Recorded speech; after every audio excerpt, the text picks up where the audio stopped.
On the morning of February 27th, 2026, Kabul awoke to a sense of fragile normality until the sky erupted in terror. The roar of jet engines and explosions shattered the city's calm, sending shockwaves through Kabul, Kandahar and Paktia. These were not distant echoes of war. This was a direct attack on Afghan soil by Pakistan, the Taliban's former patron. Pakistan's defence minister declared open war, a stunning reversal after years of alliance. Smoke filled the air, sirens wailed, and panic gripped the streets as the Taliban government scrambled to respond. The attack marked the catastrophic collapse of a relationship that had shaped the region for decades. This was not a sudden eruption, but the violent climax of years of simmering crisis and shifting allegiances. The airstrikes were only the most visible sign of a conflict long brewing in the shadows. To understand this war, we must look back at the tangled history between Pakistan and the Taliban. The Taliban's roots trace back to the 1990s, emerging from madrasas in Afghanistan and Pakistan after the Soviet withdrawal. Pakistan saw the Taliban as the key to strategic depth, a friendly regime in Kabul to secure its western flank against India. Islamabad provided sanctuary, funding and training, making Pakistan the Taliban's lifeline through decades of war. This support was crucial to the Taliban's victory after the US withdrawal in 2021. Pakistan celebrated, believing its gamble had paid off with a friendly government next door. High-level meetings and promises of cooperation followed as Pakistan championed the Taliban internationally. But beneath the surface, tensions simmered, rooted in problems Pakistan had long fostered but could no longer control. The alliance looked strong, but the seeds of future conflict were already sown. The story of partnership was about to become one of betrayal. The alliance quickly soured after the Taliban's return to power. Pakistan expected gratitude and control. The Taliban saw themselves as sovereign victors, not proxies. The Durand Line became a flashpoint, with Taliban fighters dismantling border fences, rejecting the colonial-era boundary. Pakistan viewed this as a direct threat to its sovereignty. Islamabad demanded the Taliban crack down on anti-Pakistan militants, but Kabul refused.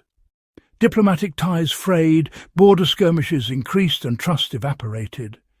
A brief ceasefire collapsed, replaced by open hostility and mutual suspicion. Decades of partnership unravelled into resentment and betrayal. The path to war was set. At the heart of the conflict is the Tehrik-i-Taliban Pakistan, or TTP, a militant group seeking to overthrow the Pakistani state. The TTP shares deep ideological and tribal ties with the Afghan Taliban. With the Taliban's 2021 victory, the TTP found new sanctuary and escalated attacks inside Pakistan. Islamabad accused the Taliban of harbouring and supporting the TTP, calling it an existential threat. The Taliban denied involvement, insisting they couldn't control the TTP. Their refusal to act against the TTP, whether from inability or unwillingness, was seen by Pakistan as a profound betrayal. The final straw came after a deadly TTP attack in Islamabad in early 2026. The alliance had become a liability, and Pakistan's patience snapped. The TTP crisis turned former allies into bitter enemies. The war rages along one of the world's most rugged frontiers, where state control is weak and tribal loyalties run deep. Both sides claim victories and downplay losses, but independent verification is impossible. The Taliban boast of overrunning Pakistani posts. Islamabad calls it propaganda. Pakistan claims hundreds of Taliban killed. The Taliban insist their losses are minimal. This information war fuels confusion and escalation. For border communities, life is a nightmare, caught between armies unsure who to trust. The fog of war hides not just troop movements, but immense human suffering.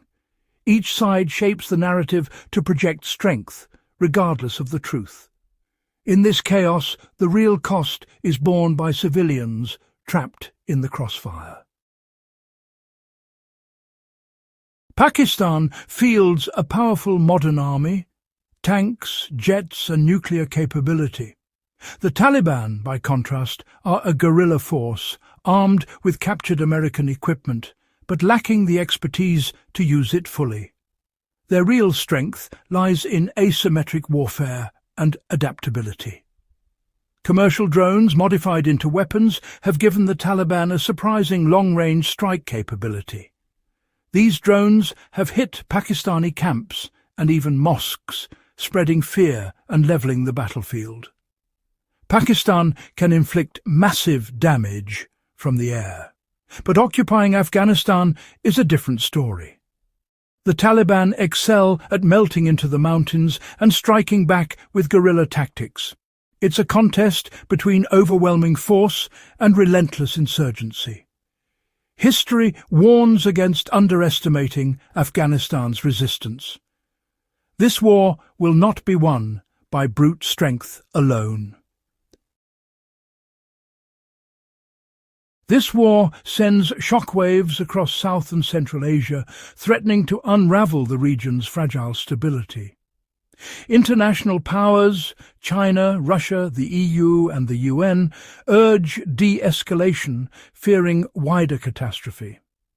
Neighbours like Iran and the Central Asian republics brace for refugees and instability. China's economic interests, including Belt and Road projects, are at risk. Pakistan refuses talks until cross-border terrorism ends. For ordinary Afghans already facing poverty and hunger, war is a devastating blow. Pashtun communities are torn apart, families divided by a conflict not of their making.